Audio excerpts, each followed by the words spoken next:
بسم اللہ الرحمن الرحیم۔ السلام علیکم ناظرین، میں ہوں عام شہری عارف حمید بھٹی، پاکستان اور لاہور سے مختلف اور اہم ترین خبروں کے ساتھ۔ آئندہ آنے والے دنوں میں حکومت گھبراہٹ میں کون سا نقصان کرنے والی ہے اپنا؟ بڑھتی ہوئی عمران خان کی مقبولیت اور کامیاب جلسے کے بعد حکومت کی نیندریں حرام ہو گئی۔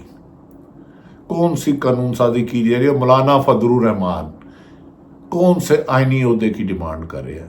آج کے ویلاگ سے پہلے رحمت اللہ علیہ آپ نبی پاک محمد صلی اللہ علیہ وسلم کی ذات مبارکہ کی حدیث صحیح بخاری 244 سے اس کا آغاز کرتے ہیں۔ جو لوگ اپنے آپ کو معاذ اللہ اللہ سمجھتے ہیں، رازق سمجھتے ہیں اور سمجھتے ہیں کہ سدا اقتدار ان کے پاس رہنا ہے، سدا بادشاہی ان کے پاس ہے، اور لوگوں کی حق تلفی کرتے ہیں، آپ نبی پاک محمد صلی اللہ علیہ وسلم رحمۃ اللہ علیہ نے فرمایا، سن لو ظالموں پر اللہ کی لعنت ہو، اللہ کی لعنت ہو، سن لو ظالموں پر اللہ کی لعنت ہو۔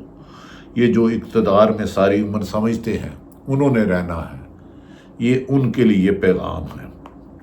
اب آ جاتے ہیں ناظرین ملک کی سیاسی صورتحال پر۔ جو لوگ یہ سمجھتے ہیں کہ ان کی اقتدار نہیں جانی، فلاں کو نوکری سے نکال لو، فلاں کو رکھ لو، یہ کر لو۔ زندگی موت کی امانت ہے، ہر وہ شخص جو پیدا ہو اس نے مرنا۔ ناظرین گزشتہ روز بانی پی ٹی آئی عمران خان کی کال پر، جس کا پہلے عدالت نے کے کہنے پر، عدالت کے حکم پر اسلام آباد انتظامیہ نے جلسے کی اجازت دی تھی گزشتہ روز، اس میں ہی عدالت کی توہین عدالت بھی کی، حکومت عدولی بھی کی۔ شہر کراچی، شہر اسلام آباد کو صحافیوں کے مطابق، سینئر موسٹ صحافیوں کے مطابق 500 کے قریب کنٹینر لگا کے کنٹینرستان بتا دیا گیا۔ لوگوں کی زندگی عذاب کر دی گئی۔ ایک جگہ سے دوسری جگہ خوشی غمی ہسپتال آنے جانے والے، ایمبولینسوں پر آنے جانے والے سخت مشکلات کا شکار رہے اور جھولیاں اٹھا کر بددعائیں دیتے رہے۔ یہ سب کیوں کیا گیا؟ کہ عمران خان کے جلسے میں لاکھوں لوگ نہ پہنچ پائے۔ جلسے گاہ سے کئی گنا زیادہ لوگ پیچھے قافلوں میں تھے۔ اس کے باوجود کہ اتنا ظلم کیا گیا، جب 3 دفعہ این او سی چینج کیا گیا، 3 دفعہ جگہ کا مقام بدلا گیا، لوگوں کو گرفتار کیا گیا، ساؤنڈ سسٹم سمیت سٹیج کو پولیس اٹھا کے لے گئی، بجائے اس کے کہ میڈیا سارا دن کوریج عوام کی کرتا، کیونکہ عوام کا نمائندہ کہلاتے ہیں نا، ہم آئینہ کہلاتے ہیں۔ میڈیا صرف نون لیگ کو پروموٹ کرتا رہا اور اینٹی عمران خان خبریں چلاتا رہا۔ یہ بیوقوف ہے، احمق ہے۔ تم سے پہلے جو شخص یہاں پر عہد نشین تھا اس کو بھی خدا ہونے کا اتنا یقین تھا۔ ناظرین مجھے یاد ہے بہت عرصہ پہلے مجھے عمران خان نے کہا تھا، میں انہیں رلاؤں گا، یہ جو 2-5 دہائیوں سے بار بار باری لیتے ہیں اور پیسہ لوٹ کر رہنا اور لے کے باہر چلے جاتے ہیں، میں انہیں سیاست کے قابل نہیں چھوڑوں گا۔ اگر آپ حقیقت دیکھیں تو نون لیگ پنجاب میں سیاسی طور پر عملاً ختم ہو گئی، اور عمران خان کے کل کے جلسے، 8 ستمبر کے جلسے کے بعد، کامیاب جلسے کے بعد، ملک بھر میں عوام کے جوش و خروش دیکھنے کے بعد، جوش و ولولہ دیکھنے کے بعد، عمران خان کی کال پر ہر شہر میں رکاوٹ کو عبور کرتے ہوئے حکومت رانوں نے سر جوڑ لیے کہ کسی نہ کسی طریقے سے آئینی ترمیم لائیں، ورنہ عمران خان کے ہوتے ہوئے ہماری سیاست کا چیپٹر کلوز ہو جائے گا۔ پیپلز پارٹی تو پھر اندرون سیٹ لے لے گی۔ یہ نون لیگ سعودی عرب ہو آئی، لندن ہو آئی، اب کہاں جائیں گے؟ ان کے لیے عوام نے اپنے دروازے بند کر دیے بظاہر۔ میں یہ نہیں کہہ رہا کہ جماعت ختم ہو گئی، جماعتیں کبھی ختم نہیں ہوتی، لیکن عوام میں اکثریت کھو گئے۔ ہارون رشید صاحب کے بقول پہلے 17 سیٹیں تھی، شاید اب اتنی بھی نہ لیں۔ کیا وجہ ہے؟ کہ عمران خان نے حکومت کے خلاف جب 9 اپریل کو گئی تسلسل جاری رکھا، اور انہوں نے 22 اگست کا جلسہ آدم سواتی کے کہنے پر ملک ہونے دینا۔ لیکن عمران آج گزشتہ روز جس طرح اسلام آباد کو سیل کیا گیا۔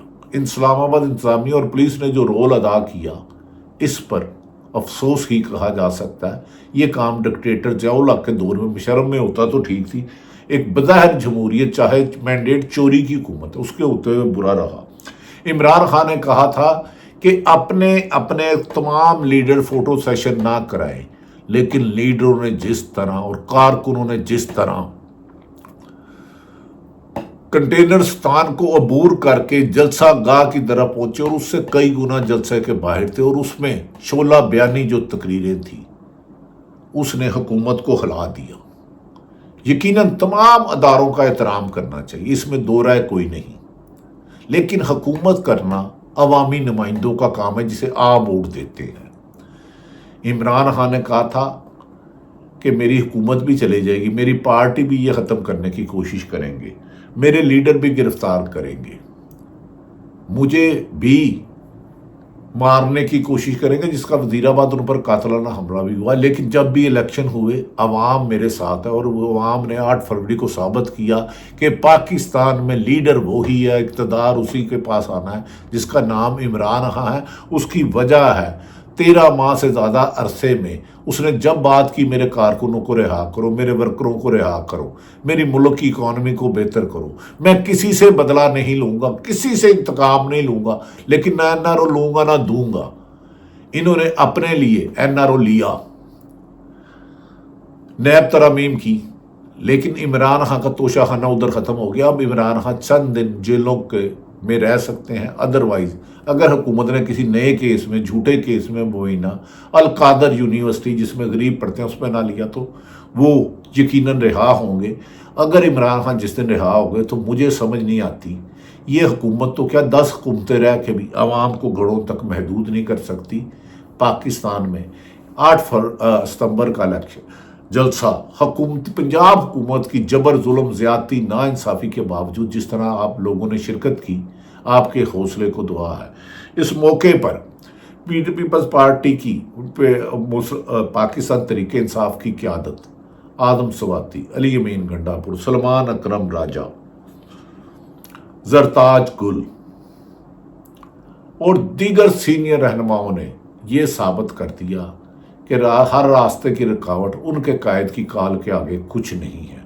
اس کے بعد کہا جا رہا ہے کہ جلسے میں خطاب کرتے ہوئے گزشتہ روز سلمان اکرم راجہ، جن کا پاکستان نے دنیا کے بہترین آئینی ماہرین میں ہوتا ہے، جلسے خطاب کرتے ہوئے کہا انشاءاللہ بہت جلد بانی چیئرمین پی ٹی آئی ہمارے درمیان ہوں گے۔ سیکرٹری جنرل اور قانون کے آئینی ماہر سلمان اکرم راجہ نے کہا بہت جلد عمران خان ہمارے ساتھ ہوں گے، بانی چیئرمین ہمارے درمیان ہوں گے۔ ہمارے درمیان حائل دیوار کو آپ نے گرانا ہے، انہوں نے عوام سے مخاطب کرتے ہوئے انہوں نے کہا آپ نے بانی پی ٹی آئی کی قیادت میں ایک عظیم ملک بنا رہے ہیں، آپ نے ثابت کر دیا کہ ہم جھکے نہیں۔ انہوں نے کہا آپ جبر و ظلم کا مقابلہ کر رہے ہیں، عوام کو مخاطب کرتے ہوئے آج کے جبر وقت نے آپ کو ووٹ پر ڈاکہ ڈالا، آپ کے جبر وقت نے آپ کے ووٹ پر یعنی کہ نون لیگ اور پیپلز پارٹی نے ڈاکہ ڈالا۔ آپ کو کہا جاتا ہے کہ 8 فروری کو بنیاد پر قائم حکومت غربت کا خاتمہ کرے گی۔ سلمان اکرم انہوں نے کہا اگر 8 اکتوبر کو جس کو عوام نے ووٹ دیا تھا تو اس وقت پاکستان میں غربت کم ہوتی، بجلی کا ریٹ 65 روپے نہ ہوتا۔ انہوں نے کہا میں آپ سے جھوٹ کے خلاف، میں اور آپ جھوٹ کے خلاف لڑتے رہیں گے۔ آپ نبی پاک محمد صلی اللہ علیہ وسلم رحمۃ اللہ علیہ کے پاس ایک صاحب تشریف لائے، صحابہ کرام تھے، انہوں نے کہا میں دنیا کی ہر برائی کرتا ہوں، بڑے بڑے برے کام بتائے، تو اے اللہ کے پیارے محبوب، اللہ کے پیارے نبی، اے رحمۃ اللہ علیہ، میں آپ کے کہنے پہ آپ نے فرمایا جھوٹ چھوڑ دو۔ جب وہ چلے گئے تو صحابہ کرام نے فرمایا اللہ کے پیارے محبوب، اس نے تو کہا تھا میں قتل یہ اتنے کبیرہ گناہ، تو آپ نے فرمایا ایک جھوٹ بولے گا تو ہر برائی چھوٹ جائے گی، چوری کرے گا تو اس کا یہ اعتراف کر لے گا تو ہاتھ کٹ جائیں گے، قتل کرے گا تو مارا جائے گا، زنا کرے گا تو اسی طرح سزا ہوگی، تو لہذا ایک جھوٹ سچ بولنے سے، ایک جھوٹ چھوڑنے سے انسان ہر برائی سے بچ جاتا ہے۔ اب مل کر ملک کی انہوں نے رات تقریر کریں گے۔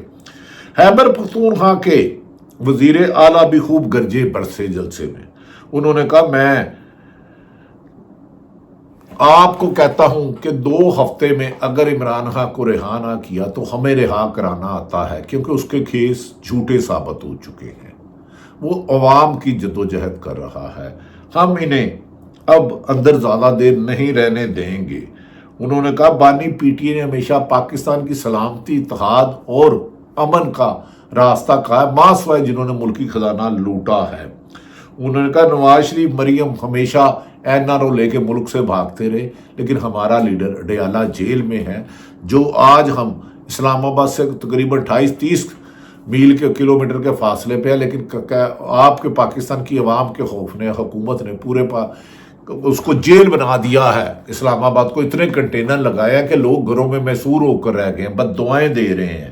یہ لوگ انسانی آئین اور قانون اور عدالتوں کی کومدولی کے بتا انسانی حقوق کی پامالی بھی معمول بنا رہی ہے۔ انہوں نے کہا کہ بانی chairman P T I jail میں بیٹھ کر جیت گیا اور یہ سرکاری وسائل سے مسلح ہو کر بھی ہار گئے۔ انہوں نے کہا میں سپریم کورٹ سے پوچھتا ہوں کہ تم نے آئین کی پاسداری کیوں نہیں کی۔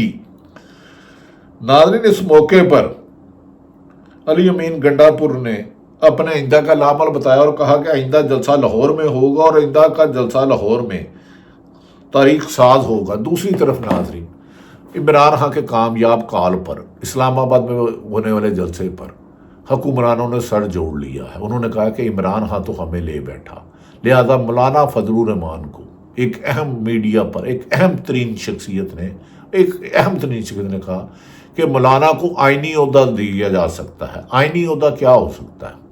گورنر یا صدر۔ دوسری طرف نون لیگ یہ دعویٰ کرتی ہوئی نظر آ رہی ہے کہ مولانا سے 4 وزارتیں اور گورنرشپ پر معاملہ طے ہو گئے ہیں اور آئینی کے لیے، لیکن سینٹ میں ان کی اکثریت نہیں۔ اگر کوئی آئینی غیر قانونی ترمیم کرتے ہیں تو آنے والے اکتوبر میں بننے والے چیف جسٹس فائز عیسیٰ واشگاف لفظوں میں کہہ چکے ہیں آئین کی تشریح کرنا عدالتوں کا کام ہے، اگر آئین سے متصادم کوئی بھی قانون سازی کی تو اسے ختم کر دیں گے۔ آئین پر چل کر ہی قائد اعظم کا پاکستان بنایا جا سکتا ہے۔ 5 دہائیوں سے لوٹنے والے 2 خاندانوں کے احتساب کا وقت آنا ضرور ہے، آ جائے کل آئے۔ پاکستان کی عوام کا شعور بتا رہا ہے کہ پاکستان کا مستقبل روشن ہے۔ اللہ تعالیٰ پاکستان کا حامی و ناصر ہو۔ پاکستان زندہ باد۔